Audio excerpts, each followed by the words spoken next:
안녕하세요. 대단한 부동산 꼰대들의 이상수 이꼰대입니다. 꼰대죠, 조범식입니다. 자, 반갑습니다. 아유, 반갑습니다. 최근 들어서 빌라 시장이 굉장히 좀 핫하죠. 네, 맞습니다. 뭐 얼마 전에 제가 기사를 봤는데 아파트 매매 거래량보다 빌라 매매 거래량이 더 높았다라는 기사도 봤거든요. 네. 그만큼 최근에 빌라 거래량도 많아졌고 가격도 좀 높게 상승하고 있는 상황인데 현재 그렇다고 한다면 빌라 시장 굉장히 좋아요. 네. 뭐 전세값도 또 이제 많이 오르다 보니까 빌라로 또 대체 주거로 많이 선택을 하기도 하고. 그렇죠. 자, 이런 상황에서 또 최근에 또 재개발까지도 바람이 불고 있잖아요. 네. 이런 상황이 앞으로 뭐 400개 구역 이상을 만들어내겠다라고 하니까 당연히 빌라의 관심은 더 높아질 수밖에 없는데 우리 시청자분도 저는 마찬가지인 것 같아요. 네. 강남에 논현동에 빌라를 갖고 계시거든요. 그러다 보니까 이분은 지금 현재 있는 자리가 재개발되기엔 좀 어렵다라고 판단하시나 봐요. 그래서 재개발 가능한 지역으로 지금이라도 갈아타게 하는 게 어떤 것인가, 이것 좀 이 사연을 가지고 제가 영상을 방송을 했었거든요. 네. 그래서 오늘 우리 조건대님하고는 우리 빌라가 재개발이 안 돼도 미래가치가 있는 건지, 그렇죠. 꼭 재개발이 돼야지 미래가치가 있는 건지, 이 부분에 대한 내용을 가지고서 좀 깊게 빌라의 미래가치에 대해서 한번 나눠보자고요. 네, 알겠습니다. 자, 일단 영상 한 1분 정도 보시고 나서 얘기 이어가도록 하겠습니다. 그래서 강남에 있는 빌라들이 가격이 높게 뛰는 지역들은 지금까지 어떤 곳들이었냐면 네. 재건축했을 때 이제 이주 수요가 나오잖아요. 예. 특히 이제 아파트들 보면은 강남에도 이런 5층짜리 저층 아파트 보면 작은 평대들이 있었잖아요. 네. 열 몇 평짜리 아파트들, 그쵸? 네. 이런 것들이 나오게 되면서 강남 안쪽으로 이 이주 수요가 많이 퍼졌거든요. 예. 반포 있죠? 네. 반포 주공 아파트 재건축 이주 수요가 또 막 나올 것 같습니다. 예, 예. 또 한 가지는 이 주변에 우리 삼성동에 보면 삼성동 네. 우리 그 코엑스 맞은편에 현대에서 개발을 하고 있잖아요. 예, 예. 이렇게 개발 호재가 주변에 있는 지역들이면 강남권에 이제 땅값이 막 뛰기 시작해요. 예, 예. 그러다 보니까 이 아이파크 쪽 위쪽에 있는 삼성동 같은 경우도 땅값이 굉장히 높게 뛰었거든요. 네. 거의 뭐 과거에 2,500만 원 하던 것들이 가격이 3배, 4배 이상씩 뛰었습니다. 예, 예. 이 여파가 이제 주변으로 퍼지겠죠. 그렇죠? 그러니까 원체 또 우리가 소액이 들어간 투자를 하셨기 때문에 네네. 우리가 뭐 1억 미만의 자금으로 한 5천만 원 정도 가지고 투자했는데 내가 한 1, 2억 정도만 가격이 뛰어줘도 수익률은 좋잖아요. 그쵸, 예, 예. 예, 그 아유, 잘 봤습니다. 네. 일단 이주 수요 같은 경우는 단발성이잖아요. 네. 우리가 이제 긴 안목으로 봤을 때는 아주 단기적인 이벤트라고 볼 수가 있고, 네. 또 개발에 대한 집가 상승 같은 경우에는 개발지 주변 지역이 가장 큰 영향을 받습니다. 그렇죠. 근데 뭐 삼성동이나 이런 데는 이미 영향을 받았고요. 네. 근데 논현동 일대 주변 지역에서 삼성동 영향을 받아서 거기도 추가적으로 뛰긴 할 건데 좀 제한적일 것이다. 한계가 있을 것이다. 그래서 저는 오히려 지금 시점에서는 그 영향을 더 받을 수 있는 지역, 또 그리고 장기적으로 좀 그런 호재들을 끼고 있는 지역으로 가는 게 더 네. 낫지 않을까 보여지거든요. 일단은 네. 저 이주 수요가 네. 이게 이주 수요를 지금 단발적으로라고 얘기를 하셨잖아요. 네, 네. 이 이주 수요에 대해서. 예. 저는 강남에 있는 이주 수요가 일단 단발적인 부분이 계속적으로 이어질 것 같아요. 이번 한 번이 끝이 아니라 지금 현재는 제가 우리 어디 반포잖아요. 네. 반포에 1주구, 2주구, 4주구 네. 여기에 현재 이주를 시작을 했습니다. 그래서 이게 이제 뭐 6개월 정도 지나면 끝나요. 네. 올해 말이면 끝납니다. 그런데 여기에 3주구가 아직 남아 있어요. 3주구는 또 이게 1, 2, 4주가 끝나고 나면 그 다음에 또 이어집니다. 네. 그러면 이제 뭐 내년 상반기부터 또 이 2주 난리를 또 겪어야 된다라는 거죠. 그러면 빌라 같은 경우에는 매매값하고 전세값 차이가 별로 없어요. 그렇죠. 거의 갭 차이가 붙어 있잖아요. 그럼 전세값이 5천만 원, 1억만 올려주더라도 매매값은 어떻게 된다는 소리예요?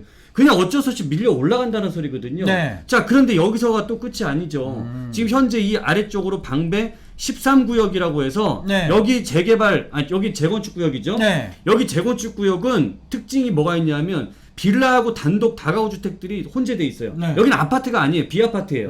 그 가구 수만 해도 2,900가구가 이주를 시작했다란 말이죠. 그럼 여기만 또 끝일까요? 그 옆에 14구역, 15구역 또 거기 또 나오게 되는 거예요. 그 다음에 여기가 끝일까요? 여기 강남 아래쪽에 있는 개포, 주공아파트, 5, 6, 7단지 그 주변에 대청 아파트들, 네. 리모델링 아파트들 나올 게 수두룩합니다. 아, 그러네요. 그럼 네. 저는 그래요. 그럼 단기적으로 좀 오는 네. 이벤트다, 화제다라고 하는 부분은 저도 이제 취소하겠습니다. 그래, 그거는 그럼 정의일 뿐이지. 네, 굉장히 많네요. 지역에 따라서는 네. 계속적으로 연속적으로 이어질 네. 수 있다라는 거죠. 자, 그런데 저는 네. 이런 이주 수요가 발생이 되든 또 이제 주변 개발이 이루어지든 조금 더 수혜를 받을 수 있는 식으로 가는 게 좋지 않을까 이렇게 보여지거든요. 근데 지도를 보면서 얘기를 그래, 나누도록 하겠습니다. 알았어요. 한번 두고 보자고요. 예.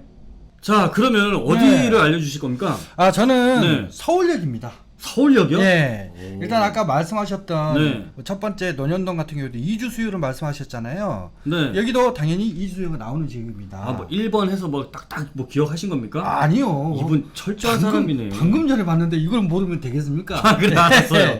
자, 일단 이 서울역을 중심으로 해서 네. 바로 밑쪽에 보면 부가현 뉴타운이 있어요. 이 부가현 뉴타운이 지금 2구역과 3구역이 한창 개발 중인데 그렇죠. 여기가 이제 앞으로 2주가 내후년 정도면 본격적으로 진행될 것 같습니다. 근데 여기가 한 4천여 가구가 앞으로 2주가 될 것 같고요. 아, 두 개 다 합쳐서요? 예. 오. 자, 그리고 이제 우리 용산 우리 동측을 보면 한남뉴타운 있지 않습니까? 네. 이 한남뉴타운 3구역이 이제 거의 관리처분 인가를 좀 바라보고 있지 않습니까? 네.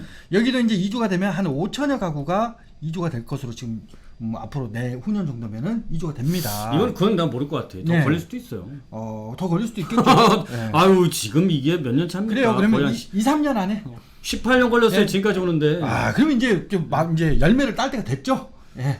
글쎄요. 뭐 어떻게 진행될지는 네. 뭐 지켜봐야 되겠지만. 그런데 이제 이주 수요가 나오게 되면 실제로 이제 이게 뭐 부가뉴타운 같은 경우도 이거 마포 공덕 일대 같은 경우는 다 아파트지 않습니까? 그렇죠. 갈 곳이 없어요. 그래서 용산 쪽으로 특히 이제 서울역이라든지 이쪽 주변 지역으로 올 수밖에 없고 한남뉴타운에 있는 이주 수요도 마찬가지로 이렇게 넘어올 수밖에 없는 상황이거든요. 자, 그러면서 이주 수요로 인해서 가격이 상승할 수 있는 전세가도 뛰고 또 수요도 느는 그런 효과를 여기 서울역도 가져올 것으로 보여주고요. 네. 두 번째로는 이제 지가 상승이지 않습니까? 네. 근데 이 지가 상승의 원인이 개발을 통해서 그렇죠. 지가가 이제 오를 것이다 이렇게 말씀하셨는데 네. 저도 이게 서울역이 지금 뭐 GTX뿐만 아니라 이제 북부 역세권은 뭐 삼성역 역세권에 있는 코엑스. 서울역 해봐야 뭐 GTX 2개 더 들어오는 것밖에 더 있어요? 아유, 뭐 GTX 2개만 들었습니까? 여기가 그럼요. 앞으로 네. 여기는 10개 이상의 노선이 들어서면서 지방도 갈 수 있고 수도권도 갈 수 있고 서울 구석구석을 갈 수 있는 그냥 교통 심장 지역이에요. 심장. 아, 뭐 청량리도 동부권의 심장 아닙니까? 거기는 이제 GTX 2기 노선에 네. 뭐 거기도 이제 역세권 개발이 진행되긴 하지만 네. 거기에 여기는 이제 북부 역세권에 바로 코엑스가 들어선다는 거예요. 뭐 전시, 문화, 예술 또 이런 박람 이런 거 모든 요소들이 들어서면서 앞으로 이제 여기가 서울의 관문이 됩니다. 관문. 그런데 네. 여기 딱 두 가지 지금 얘기를 하셨는데 네. 자, 보면 아까 강남에서 논현동 쪽은 네. 지금 이주 수요가 지금 거기는 진행 중. 네.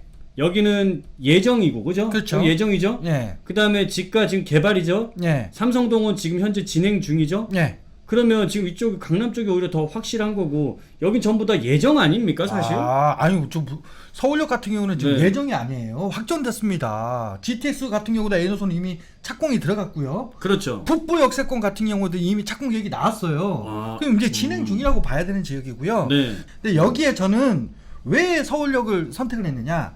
추가적으로 재개발이 또 진행될 수 있는 그런 환경이다 보니까 서울역 역세권, 특히 이 서울역 주변 지역 같은 경우에는 뭐 예전에는 뭐 고도 제한이라든지 또 충수 제한이라든지 이런 것들이 있다 보니까 개발이 쉽지가 않았던 지역들이에요. 서울역 주변에 고도 네. 제한하고 충수 제한, 고도 제한 묶여 있는데 남산 주변만 네, 있는 거 남산 아니에요? 주변 여기 주변 지역에 이 남산 주변 지역 일대 우리 회원동하고 호암동 일대를 둘 수가 있겠고. 네, 여기 다 잡혀 있죠. 여기 다 잡혀 그렇죠. 있는 거죠. 다 잡혀 있는데 네. 서울 역세권은 이쪽입니다. 네. 또 거기에 이제 서계동 같은 경우에는 이미 구역 지정이 돼서 진행이 됐습니다만은 네. 재개발 방식이 아니라 여기는 도시재생 사업으로 진행되다 보니까 약간 이렇게 진행이 잘 안 됐거든요. 네. 근데 여기 도시재생 사업도 이제 앞으로 재개발로 좀 바꿔준다라고 얘기를 하고 있고 여기에 제한되어 있던 이 고도 제한 같은 경우에도 서울시에서 앞으로 열어주겠다 이렇게 이제 발표를 했기 때문에 네. 실제로 이런 것들이 열리게 되면 오히려 본격적으로 재개발이 좀 진행될 수 있는 지역이 서울역 역세권이다.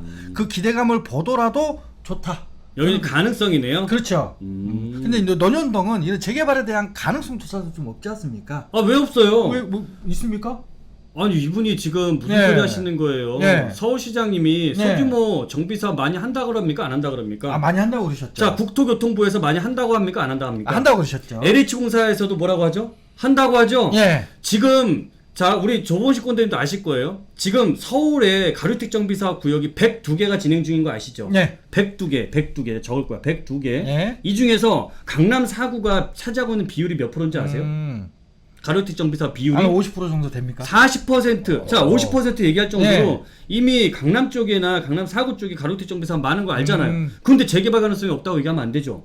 왜 아파트로 바뀌는 거는 매 한 가지 아닙니까? 이게 소규모든 대규모든. 아, 맞네요. 그죠? 그 부분은 제가 취소하겠습니다. 그러면 강남 것도 확실히 예 가로주택 정비 사업이나 이런 그럼요. 사업을 통해서 개발이 진행이 됩니다. 가능한. 예. 어차피 이거는 가능성이잖아요. 네. 가장 중요한 부분은 지금 조건대님하고 저랑도 얘기를 했지만 네. 지금 이런 이주 수요라든지 네. 그다음에 지가 상승할 수 있는 네. 개발 호재 이런 부분들이 여부가 있는지 없는지가 저는 가장 핵심이라고 생각을 하거든요. 저도 그렇게는 생각합니다. 네, 그러다 보니까 우리 시청자분들도 지금은 이걸 판단을 어떤 부분을 잘 하셔야 되는 거냐면 강북 지역이든 강남 지역이든 우리 시청자분들이 어느 곳이든 내 자금 여력에 맞게 투자하실 수 있는 거 아닙니까? 그런데 그 안에서 지역 선정을 하실 때는 지금 최소한의 내가 재개발, 리모델링, 가로주택 정비 사업 이런 부분을 먼저 따지기보다는 이 앞에 이런 개발 호재가 있는지 없는지 이거는 무조건이에요. 맞습니다. 이렇게 될 수 있는 지역에 옵션으로 재개발이라든지 가로주택 이런 부분들을 우리가 판단을 하시는 거기 때문에 자, 이 부분들은 저는 꼭 기억하셔야 된다라고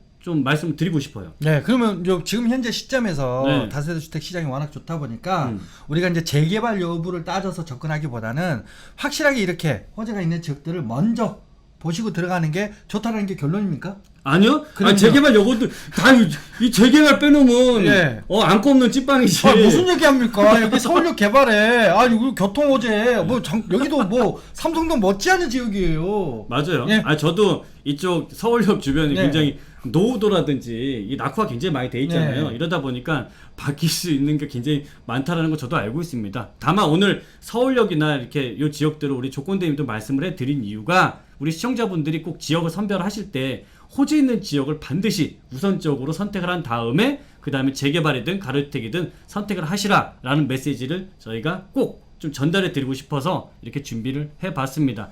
자, 오늘 영상이 우리 시청자 여러분들께 재밌고 유익하셨다고 한다면 구독, 좋아요. 알람 설정 꼭 해주시고요. 저희가 다음 영상에서도 더 유익하고 재밌게 만들어서 돌아오도록 하겠습니다. 감사합니다.